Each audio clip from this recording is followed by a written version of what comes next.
ఒక 5 లక్షలు సొంత డబ్బులు ఉన్నాయి. ఆ సొంత డబ్బుల వరకు షెడ్ రన్నింగ్ చేశాను. ఇంకా తర్వాత అప్పుకి వెళ్ళాను. 3.5 లక్షలు అప్పు తెచ్చాను. షెడ్ కంప్లీట్ చేసేసాను. ఇంకా తర్వాత ఏట మొదలైంది. ఈ రోజు వచ్చేసి వెంగళపల్లి గ్రామం, కొనకలమెట్ల మండలం, అలాగే మార్కాపురం జిల్లాలో ఉన్నటువంటి జయకాంత్ రెడ్డి గారి డైరీ ఫామ్ కి అయితే మనం రావడం జరిగింది.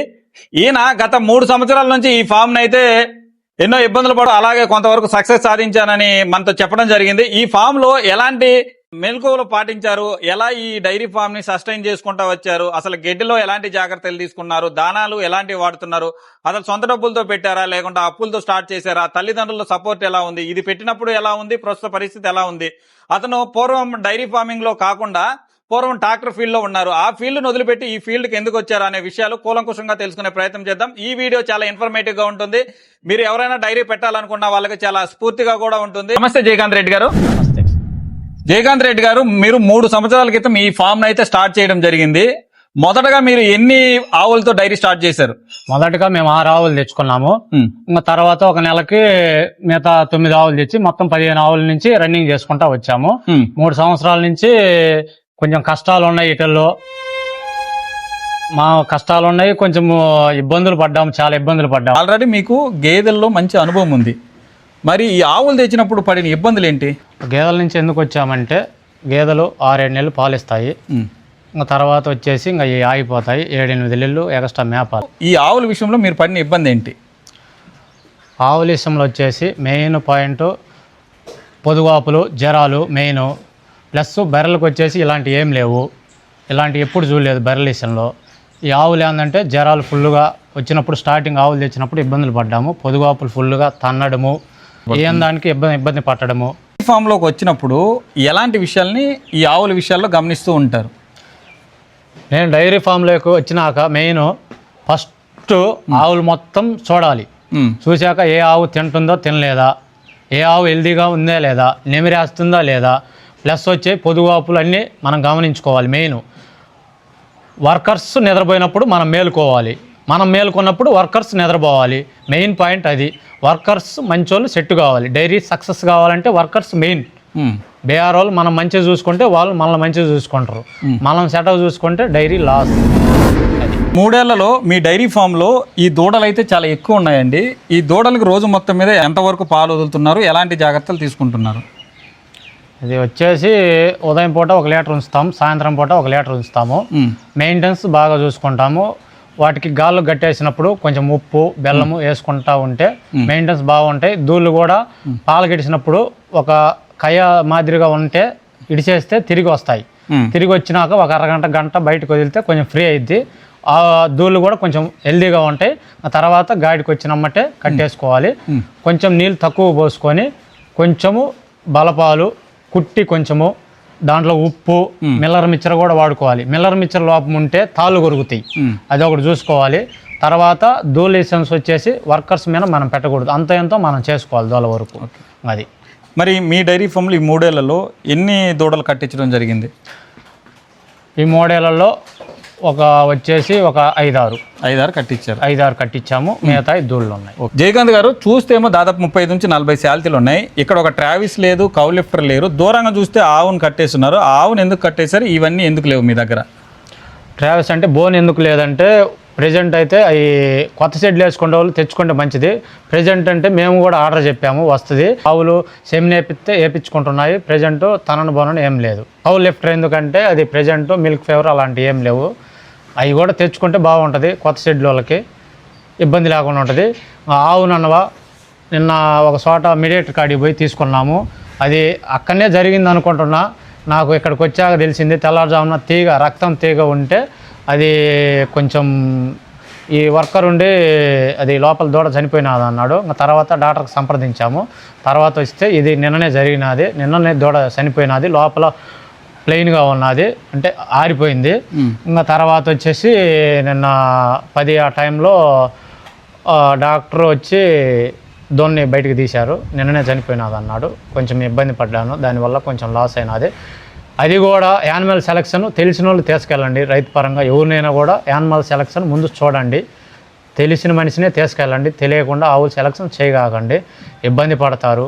ఇప్పుడున్న రేట్లలో ఆవులు చాలా మంచి సెలక్షన్ చేసుకోండి. మీరు ఇక్కడ సేకరించినటువంటి పాలని ఎలాంటి డైరీలకు పంపిస్తున్నారు?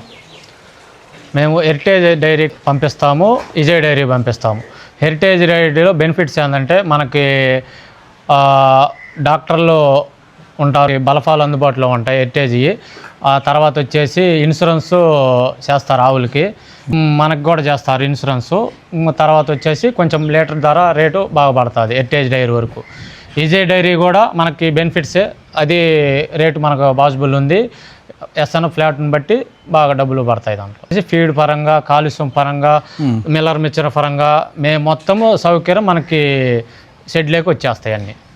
జయకాంత్ గారు చెప్పేది ఏంటంటే హెరిటేజ్గా పాలు పోస్తే ఫస్ట్ మనకి ఏదన్నా హెల్త్ ఇష్యూస్ కానీ ఏదన్నా యాక్సిడెంట్ ప్రమాద బీమా కూడా మనిషికి మనకైతే ఇస్తారు. అలాగే పశువులకి ఇన్సూరెన్స్ కట్టడం జరుగుద్ది.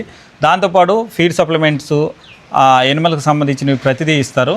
అలాగే ₹30 వరకు అయితే వాళ్ళకి లీటర్ మీద బోనస్ కూడా ఇవ్వడం జరుగుతుంది అని చెప్పారు. విజయ డైరీలో ఏంటంటే ఫ్యాట్ ఎస్ఎన్ఎఫ్ మీద మంచి రేటు ఇవ్వడం జరుగుతుందని చెప్తున్నారు. అంతే కదండి? డైరీ ఫామ్లో మీరు ఎలాంటి గడ్డి జాతులను వాడుతున్నారు, ఎన్ని రకాల దానాలను వాడుతున్నారు, ఎలాంటి టయాల్లో ఇస్తున్నారు? మేము ఎలాంటి గడ్డి జాతులు వాడతామంటే ఫస్ట్ సూపర్ నేపర్, తర్వాత రెడ్ నేపర్, తర్వాత 4G బ్యూలెట్. ఎక్కువ శాతం సూపర్ నేపరే కుట్టి పెడతాము. అది కూడా ఎలా అంటే సాప్ కట్టర్ తోటి మామూలుగా ఉదయాన్న 10ంటికి సాప్ మొత్తం కుట్టి పడతాము. సాయంత్రం పూట 4ంటికి కానీ స్టార్ట్ చేస్తే ఫస్ట్ నీళ్ళు బట్టి గాళ్ళకి, తర్వాత 3 కేజీలు బలపాలు, ఒక 1/2 కేజీ బీరు పిండి, ఒక 5 లీటర్లు లిక్విడ్ పోస్తాము. తర్వాత వచ్చేసి మిల్లర్ మిక్చర్ వేస్తాము, ఉప్పు. ఇలా మెయింటెనెన్స్ మన సొంత మెయింటెనెన్స్ తోటి చేసుకుంటాం. డైరీ ఫామ్లో లిక్విడ్ కానీ మోతాదుని మించి ఇచ్చినట్లయితే ఎనిమల్ కండిషన్ బాగుండదు, వీక్ అయిపోతాయి. పాలు ఇస్తాయేమో కానీ ఆ పాలలో కరెక్ట్గా కంటెంట్స్ అనేవి, మినరల్స్ కానీ, విటమిన్స్ కానీ, ప్రోటీన్స్ కానీ అనేవి ఉండవు. అలాగే ఎనిమల్ కూడా చూడుగట్టే సామర్థ్యాన్ని కోల్పోతుందని చాలామంది చెప్తున్నారు. మరి దీన్ని మీరు ఏ విధంగా కంట్రోల్ చేస్తున్నారు? ఇది ఇవ్వాల్సి వచ్చే అవసరం ఏంటి? అది లిక్విడ్ అనేది ఆవుకి ఇబ్బందే, కానీ దానివల్ల మనం లిమిట్గా వాడుకోవాలి. లిమిట్ కంటే అంటే ఆవుకి 10 లీటర్లు అనేది పోయకూడదు. 5 లీటర్లకి ఆవుకు పోసి ఒక 1/2 కేజీ బీరు పిండి పోసి బలపాలు కానీ మిక్సింగ్ చేసుకుంటే బాగుంటుంది, ఇబ్బంది ఏమి ఉండదు. నేను 20 ఆవుల్లో నాకు 10 ఆవులు కట్టినాయి. మీరు రీసెంట్గా అవి కూడా సెమిన్ వేయించాము, ప్రాబ్లం ఏం లేదు. లిమిట్గా లిక్విడ్ వాడుకోవాలి. దాన్ని మనము ఒకవేళ ఎదకొచ్చిందంటే ఆవు వచ్చేసి మనం గాడి మార్చాలి. ఒక 3-4 రోజులు, ఒక వారం, 1 వీక్ బయట కట్టేసి గాడి మార్చేసి మనం ఓన్లీ బలపాలు వాడుకుంటే 1 వీక్కి ఎదకి వేపించాక తర్వాత మనకి కట్టే అవకాశాలు ఎక్కువ ఉంటాయి. లిక్విడ్ వల్ల ప్రాబ్లం ఏం లేదు. ఏంటంటే లిమిట్గా వాడుకోవాలి. ఆవులు తెచ్చుకునే విధానం లేదంటే ఫస్ట్ ఈత, 2వ ఈత, 3వ ఈత వరకు అయితే ఆవులకు లిక్విడ్ ప్రమాదం ఏం లేదు. ఆవులు అయితే కడతాయి, అంత ప్రాబ్లం ఏది. ఓవర్గా లిక్విడ్ పోయకూడదు. మరి కట్టనివి ఎలాంటివండి? కట్టనివి అంటే 10 ఆవులు తెచ్చుకుంటే 7 కంపల్సరీ కడతాయి. 3 ఏంటంటే అవి వాటికి సంబంధించింది మనము ఏదన్నా కొత్త ట్రీట్మెంట్ చేసుకొని బయట కట్టేసుకొని దానికి సంబంధించింది బెల్లం పెట్టుకోవడం కానీ ఏమన్నా ట్రీట్మెంట్ కొత్తగా చేసుకుంటే దాన్ని కట్టే మార్గమే చేయొచ్చు. కట్టని ఆడలా దాన్ని మనం ఏం చేయలేము. క్లియర్ కట్ కనిపిస్తుంది. ఈ డబ్బులు సొంత డబ్బులేనా లేకుంటే లోన్లకు వెళ్ళారా? లోన్కేం వెళ్ళలేదు. ఒక 5 లక్షలు సొంత డబ్బులు ఉన్నాయి. ఆ సొంత డబ్బుల వరకు షెడ్ రన్నింగ్ చేశాను. ఇంకా తర్వాత అప్పుకి వెళ్ళాను, 3.5 లక్షలు అప్పు తెచ్చాను, షెడ్ కంప్లీట్ చేసేసాను. ఇంకా తర్వాత ఏట మొదలైంది. ఇంకా తర్వాత ఆవులకి వెళ్ళని చూస్తున్నాను, చాలా దిక్కలు తిరిగాను, అప్పు దొరకలేదు. ఇంకా తర్వాత ఏరో అతను పిలిచి నువ్వు షెడ్ రన్నింగ్ చేస్తావరా అన్నాడు. చేస్తానన్నా, నాకైతే నమ్మకం లేదన్నాడు. సరేలే ఇది ఒకసారి నమ్మన్నా. అతను ఒక 5 లక్షలు డబ్బులు ఇచ్చాడు. ఒక 6 ఆవులతో రన్నింగ్ చేశా స్టార్టింగు. అది మెయిన్. ఇన్ని ఆవులు రావడానికి రెండో కారణం ఏమైనా ఉందా, బలమైన కారణం? తర్వాత వచ్చేసి లోన్కి వెళ్ళా. అప్పులు ఎవరిలా డైరెక్ట్గా లోన్కి వెళ్ళా. ముద్రా లోన్ పెట్టుకున్నా, 10 లక్షలు వచ్చాయి. ఆ తర్వాత 9 ఆవులు తీసుకొచ్చా. అలా రన్నింగ్ చేసుకుంటా, షెడ్ రన్నింగ్ చేసుకుంటా 3 ఏళ్ళకి 15 ఆవుల తర్వాత బిల్లుకి కొంచెం అమౌంట్ సేవ్ చేసుకుంటా. అప్పుడు ఒక ఆవు, అప్పుడు 2 ఆవులు తెచ్చుకుంటా, 20 ఆవులు షెడ్లో చేసుకున్నా. ఇంకా తర్వాత ఇలా ఈ డైరీ ఫామ్ స్టార్ట్ చేసినప్పుడు దీని వెనక ఉన్నటువంటి మూల స్తంభాలుగా ఉన్నటువంటి వ్యక్తులు ఎవరు? మీ ఫ్యామిలీ మెంబర్సా, లేకుంటే మీకు డబ్బులు ఇచ్చినటువంటి వ్యక్తులా, లేకుంటే యూట్యూబ్లో వీడియో చూసిన ఇంపాక్ట్ ఎవరు అసలు దీని వెనక ఉన్నటువంటి బ్యాక్ బోన్? బ్లాక్ బోన్ అంటే నాకు నా ఫ్రెండ్ ఒక అతను ఉన్నాడు. చాలా వరకు నా ఫ్యామిలీ సపోర్ట్ నాకు ఉంది. కొంచెము మా చుట్టాల తరపున కొంచెం నాకు డబ్బు అందజేశారు. ఆ తర్వాత చిన్నగా నాకు మా అమ్మ లేదు, నేను నా వైపు అది చేసుకుంటా ఉన్నా. కుటుంబంతో కొన్ని రోజుల పాటు మేము సొప్ప కోసుకుంటున్నా, వర్కర్స్ పెట్టుకొని మామూలుగా చిన్నగా రన్నింగ్ చేసుకొని సొప్ప కోసుకుంటా వాళ్ళు అందరు పని లోపల చేసుకుంటా అలా షెడ్ రన్నింగ్ చేసుకొని నిదానంగా ఇలా లోన్ పెట్టుకొని ఆవులు కొంచెం ఇంప్రూవ్ చేసుకొని మనిషిని పెట్టుకొని రొటేషన్లోకి వచ్చాం. కొత్తగా పెట్టే వాళ్ళు పశువుల ఎంపికలో ఎలాంటి జాగ్రత్తలు తీసుకోవాలి? పశువుల ఎంపికలు అంటే ఫస్ట్ కొత్తగా షెడ్ పెట్టుకునే వాళ్ళు ఏం చేయాలంటే ఫస్ట్ ఒక్కసారేమో ఆవులు ఏమో ఎక్కువ తేరు. ఒకవేళ కొత్త షెడ్ పెట్టుకున్న ఒక 3 ఆవులు కానీ 5 ఆవులు కానీ తెచ్చుకున్నప్పుడు ఓన్గా చేసుకుంటే ఒక 3 నెలలు, ఒక 4 నెలలు, 5 నెలలు చేసుకుంటే మీకు దాంట్లో ఆటోమేటిక్గా అనువు వచ్చేస్తాయి. మీరు ఫస్ట్ గమనించాలి ఏంటంటే ఆవు వచ్చిన బట్టి తిందు. కొన్ని తిన్నాయంటే కొంచెం బాగుంటాయి, కొన్ని తిన్న వాటికి సంబంధించిన మెడిసిన్ కానీ ఏమైనా ఫీవర్ బోర్ ఉందా లేకపోతే వాటికి సంబంధించిన మెడిసిన్ వాడుకోవడమే. లేకపోతే మొత్తం ఆవులు మొత్తం ఒకసారి చెక్ చేసుకోవాలి. ఏమైనా ప్రాబ్లాలు ఉంటే వాటిని మనకు తెలియకపోతే డాక్టర్ని సంప్రదించుకోవాలి. అది కొత్త షెడ్లు వేసుకున్న వాళ్ళు కొంచెం జాగ్రత్తగా ఉండాలి, ప్లస్ వచ్చేసి అవగాహన ఉండాలి. ఓకే జయకాంత్ గారు, చివరగా మీరు పడిన ఇబ్బందులు కొత్తగా పెట్టిన వారు పడకూడదంటే మీరు ఎలాంటి సలహాలు సూచనలు ఇవ్వగలరు? సలహాలంటే కొత్తగా పెట్టుకునే వారికి ఫస్ట్ ఒక 3-4 యానిమల్స్ తెచ్చుకోకముందైనా ముందు మెయిన్ షెడ్లలో కొంచెం అవగాహన కోసం అన్నీ తిరిగి అవగాహన వచ్చినాకనే షెడ్ రన్నింగ్ చేసుకోవాలి. ఆవులలో ఇబ్బందులే ఉంటాయి. ఫస్ట్ పొదుగాపులు రావడము, జ్వరాలు రావడము, తర్వాత వచ్చేసి చాలా ప్రాబ్లాలు ఉన్నాయి. ఈ ప్రాబ్లాలన్నీ తట్టుకొని నిలబడతానంటే డైరీ ఫామ్లోకి దిగాలి. ఊరక ఏదో ఇన్స్టాగ్రామ్లో యూట్యూబ్లలో చూసి లక్షల ఆదాయం ఉందంటే వీటిల్లో ఏముండదు. మనం కష్టపడితేనే డైరీ ఫామ్ సక్సెస్ అయింది. అది కష్టపడాలంటే మనం ఏం చేయాలంటే ఓనుగా ఒక 2-3 నెలలు చేసుకోవాలి. ఆ చేసుకున్నాక ఏంటంటే మనకి ఆవు ఏం తింటుందో తినలేదా దాని వ్యవహారము వాతావరణం అర్థమైపోద్ది.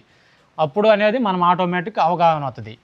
అది మనకు జయకాంత్ రెడ్డి గారు చెప్పింది ఏంటంటే సొంత డబ్బులు ఉండాలి, అప్పులు చేసి మాత్రం డైరీ స్టార్ట్ చేయకండి, ఇంట్లో వాళ్ళు సపోర్ట్ ఉండాలి, మంచి యానిమల్స్ని సెలెక్ట్ చేసుకోవాలి. అలాగే బీహార్ వర్కర్ని అతను పడుకుంటే మనం మేల్కోవాలి, మనం పడుకుంటే అతను మేల్కోవాలి. వాళ్ళని ఒక సొంత బ్రదర్లా చూసుకోవాలి. వాళ్ళు మనకు సెట్ అవ్వాలి. మంచి గడ్డి జాతులను పెంచుకోవాలి. పాలని మనము మార్కెటింగ్ చేసుకునే దాంట్లో ఏ డైరీ ఎంత బెనిఫిట్స్ ఇస్తుందో అలా టిషన్ చేసుకుంటా వాళ్ళకు పాలు పోసుకోవాలి. దూడల్ని జాగ్రత్తగా చేసుకుంటేనే మనకు డైరీ ఫామ్లో అభివృద్ధి అనేది చెప్పారు. ప్రస్తుతానికి కంప్లీట్గా సక్సెస్ కాదు కానీ సక్సెస్ వైపు అడుగులేస్తున్నాను మనకు జయకాంత్ రెడ్డి గారు తెలియజేయడం జరిగింది. ఇలాంటి ఇన్ఫర్మేషన్స్ కావాలనుకుంటే ఇప్పుడే మన ఛానల్ని సబ్స్క్రైబ్ చేయండి.